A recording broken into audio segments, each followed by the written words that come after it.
நாம் மாற வேண்டும். மாறுவதற்கான புரட்சி செய்ய வேண்டும். சும்மா மாறிட முடியாது.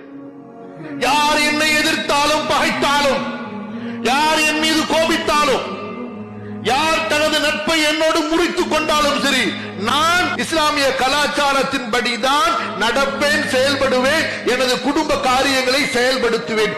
நீ உறவை முடிச்சுட்டு போனா எனக்கு என்ன அல்லாஹ் சொர்க்கத்தை ஹராமாக்கிடுவானா? சொல்லுங்க. உன்னை திருப்திப்படுத்த வேண்டுமா? வல்லாஹு வ ரசூலுஹு அஹக்கு அன் யுர்துஹு. அல்லாஹ் சொல்றா, முதலிலே அல்லாஹ்வை திருப்திப்படுத்து, அவனது ரசூலை திருப்திப்படுத்து. அடுத்து அந்த திருப்திக்கு முரணாக இல்லை என்றால் உன் தாயை திருப்திப்படுத்து, தந்தையை திருப்திப்படுத்து, நண்பனை திருப்திப்படுத்து. இல்லையா?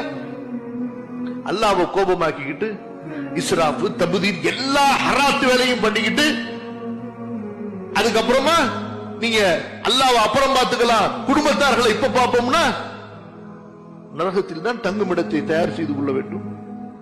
அல்லாஹ் சுப்ஹானஹு வ தஆலா நம்மை பாதுகாப்பானாக.